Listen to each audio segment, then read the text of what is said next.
রাগ করেন কেন? আরে বাবা,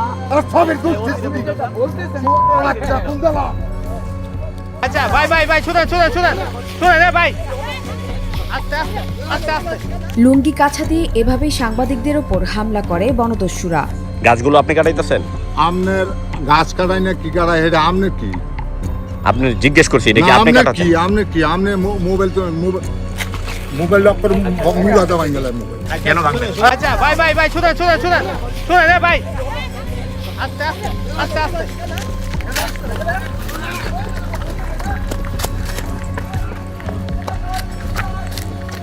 গাজীপুরের কাপাসিয়ায় শতাধিক গজারি গাছ কেটে লুটপাটে ব্যস্ত ছিল বনদস্যুরা। আর এই ঘটনার ভিডিও ধারণ করতে গেলে স্থানীয় এসব বনদস্যুদের হামলার শিকার হন 3 সাংবাদিক। 4 নভেম্বর বিকেল 3:30টার দিকে উপজেলার রায়েদ ইউনিয়নের ভুলেশ্বর গ্রামের পারিটেক এলাকায় এই ঘটনা ঘটে। শুনেন রে ভাই, আস্তে। আহত সাংবাদিকরা হলেন নয়াদিগন্তের মাল্টিমিডিয়া গাজীপুর প্রতিনিধি মোহাম্মদ মোজাহিদ, দৈনিক আমার সংবাদের এস.এম. জহিরুল ইসলাম ও আলোকিত সকালের সাংবাদিক হুমায়ুন কবির। যত গাছ আছে এর মধ্যে প্রায় 90% গাছ ইতিমধ্যে কেটে ফেলা হয়েছে। সংরক্ষিত বনভূমি থেকে গজারি গাছ কাটা হচ্ছে। আমরা ঘটনাস্থলে যাই এবং দূর থেকে অবজার্ভ করি, দেখতে পাই যে আসলেই গজারি গাছ কাটা হচ্ছে এবং সংরক্ষিত বনভূমি থেকে। তো আমরা কাছাকাছি যখন যাই তখন শ্রমিক যারা ছিল, গজারি গাছ যারা কাটতেছিল, তারা আমাদের দেখে দৌড়ে পালিয়ে যায়। ওনার দিকে আমি ভিডিও তাক করি, তখন তিনি আমার দিকে তেড়ে আসেন এবং ইতিমধ্যে আপনারা দেখেছেন সোশ্যাল মিডিয়ায় একটা ভিডিও ভাইরাল হয়েছে, আমাকে মারতে আসছে।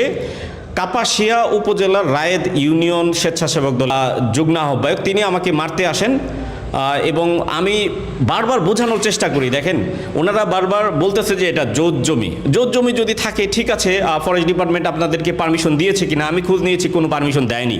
স্থানীয় সূত্রে জানা যায় ওই এলাকায় দীর্ঘদিন ধরে সরকারি বন বিভাগের জমির শতাধিক গজারি গাছ কেটে পাচার করে আসছে আবুল কাশেম ওরফে গজারি কাশেম নামে এক ব্যক্তি।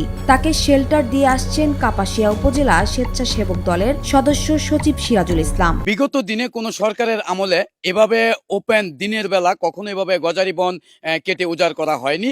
এই মুহূর্তে যেই কাজগুলো হচ্ছে, আসলে এটা যারা দোষী, এই গজারি গাছগুলো যারা কাটতেছে তাদেরকে দোষী শাস্তির আওতায় এনে দৃষ্টান্তমূলক শাস্তির দাবি করছে। গাছ কাটার খবর পেয়ে সাংবাদিকরা ঘটনাস্থলে পৌঁছালে গজারি কাশেমের সহযোগীরা পালিয়ে যায়। পরে সাংবাদিকরা ঘটনাস্থলের ভিডিও ধারণ করতে গেলে আবুল কাশেম, তার ছেলে আলামিন এবং সহযোগী রায়েদ ইউনিয়ন স্বেচ্ছাসেবক দলের যুগ্ম আহ্বায়ক মামুন 10 থেকে 12 জনের দলবল নিয়ে তাদের উপর অতর্কিত হামলা চালায়। আমরা আসার সাথে সাথে তারা দূর থেকে আমাদেরকে লক্ষ্য করে। এক পর্যায়ে আমরা তাদেরকে বলি যে আপনারা দাঁড়ান, কিন্তু তারা না দাঁড়িয়ে তারা দৌড়ে আসলে পালিয়ে যায়। দিনের বেলা এভাবে যেভাবে গাছ কেটে পরিবেশ নষ্ট করা হচ্ছে, সরকারি বন ভূমি উজাড় করা হচ্ছে, এটি আপনার আমার সকলে আসলে পাশে থাকা উচিত। একই সাথে যারা এটার সাথে জড়িত তাদেরকে চিহ্নিত করে আইনের আওতায় এনে কঠোর শাস্তির দাবি জানাচ্ছি। হামলার এক পর্যায়ে সাংবাদিক এস.এম. জহিরুল ইসলাম জাতীয় জরুরি সেবা 999-এ ফোন করলে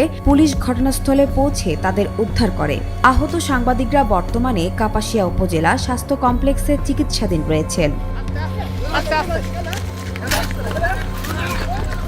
এ বিষয়ে কাপাসিয়া থানার ভারপ্রাপ্ত কর্মকর্তা ওসি আব্দুর রব জানান, সাংবাদিকদের উপর হামলার ঘটনায় অভিযুক্ত 3 জনকে আটক করা হয়েছে। পরবর্তী আইনগত ব্যবস্থা প্রক্রিয়াধীন। সেটি ভিডিও ধারণ চেষ্টা করলে তাদের কাশেম, আলামিন, মামুন সহ হামলা করে আহত করে। হামলায় জড়িত 3 জনকে আটক করে। আচ্ছা ভাই শুনেন রে ভাই,